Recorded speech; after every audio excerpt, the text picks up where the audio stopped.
안녕하세요. 재경입니다.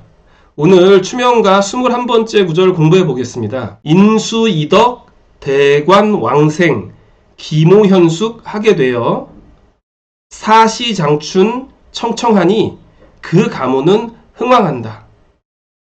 모처럼 추명가에서 매우 긍정적인 내용이 나왔네요. 간단하게 좀 살펴보겠습니다. 먼저 인수이덕이라는 말이 나오고 있습니다.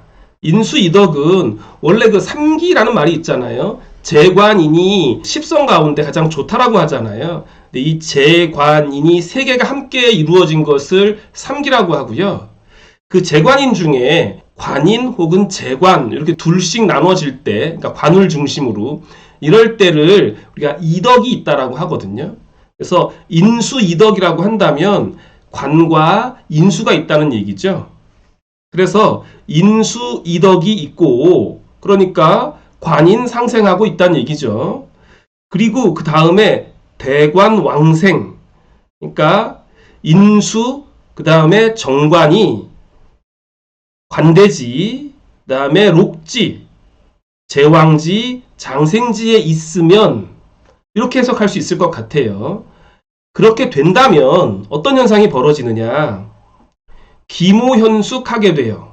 그러니까 그 어머니가 현숙하게 되어서 사시장춘, 그러니까 사계절 내내 봄과 같이 푸르고 푸르니 청청하니 그 가문은 흥왕한다. 그 가문이 번성한다는 뜻이죠.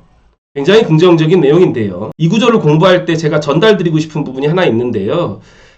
추명가 미리 공부하신 분이라면 눈치를 채셨겠지만 제가 이 대관왕생이라는 요 단어에서 이 관자를 제가 좀 바꾸어서 생각하고 있습니다. 원래는 대관왕생의 관자가 이 사무관대할 때 관자였거든요. 저는 그것을 관자를 정관, 평관 할 때 관으로 바꾸었습니다. 그 이유는요.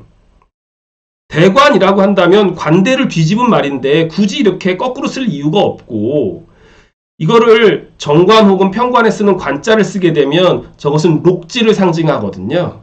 그러니까 록지를 쓸 때 관이라고도 해요. 그래서 12운성상으로 보게 되면 대관왕생이라고 하는 것은 생지, 관대지, 록지, 제왕지를 포함하는 것이라고 해석할 수 있거든요. 그래서 제가 이 관이라는 글자를 다르게 좀 사용해 본 겁니다. 이것은 좀 각자 의견이 다를 수 있으니까 제가 꼭 제 의견을 강요드리고 싶지는 않습니다. 선생님들께서 알아서 취용하시면 됩니다. 다만 제가 안내드리고 싶은 것은 추명가 20번째 구절에서 보면 쇠지, 병지, 사지 이런 식의 인수와 관련된 그 쇠병사, 절지 이런 걸 공부했잖아요. 그렇다면 당연히 21번째 구절도 12운성상으로 대비시켜야지 앞뒤 문맥이 맞잖아요. 그래서 이렇게 생각해 본 겁니다. 또 하나 말씀드리고 싶은 것은요. 요 인수 이덕 부분인데요. 자, 인수와 관이 빛나고 있다. 서로 좋은 관계를 짜고 대관왕생하고 있다라는 말은 관운이 좋고 인수운 공부 잘하고 직업운이 좋다 이런 뜻으로 해석할 수도 있지만 실은 인수는 어머니를 상징하고 관은 외할머니를 상징하잖아요. 그래서 외할머니 그 다음에 어머니의 어떤 내력이 좋으면 이라고도 해석해 볼 수 있어요.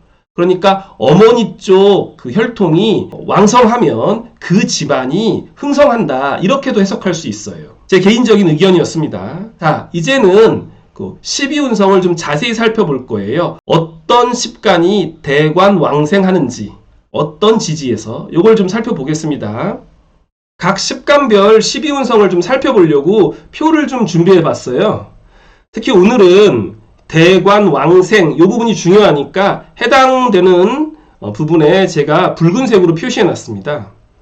예를 들면 간목일간의 경우에는요. 장생은 해에서 되죠.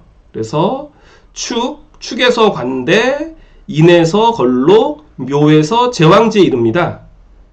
을은 오에서 장생하죠. 그리고 진에서 관대, 묘에서 걸록, 인에서 제왕입니다. 이 걸록 부분을 제가 그 관이라고 표시한 거죠.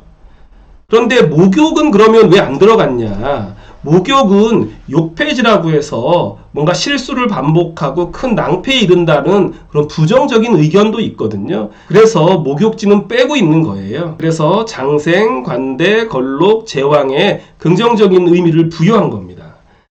잘 이제 살펴보시면 어떤 일간이 어느 자리에서 가장 힘을 받는지를 이렇게 살펴보실 수 있을 것 같아요. 예를 들면 경금이다. 경금은 사에서 장생하잖아요. 그리고 미에서 관대, 신에서 걸록, 유에서 제왕합니다.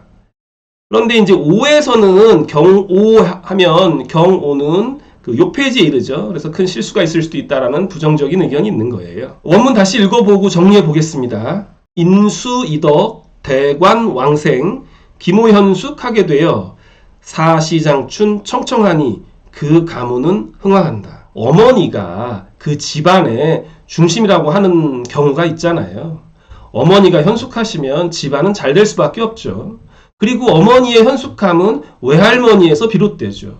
그래서 오늘 추명가 21번째 구절이 나온 게 아닌가 생각됩니다. 구독자 여러분들께 조금 도움이 됐으면 하는 바람에서 마련해 봤습니다. 그러면 다음에 또 인사드리겠습니다. 감사합니다.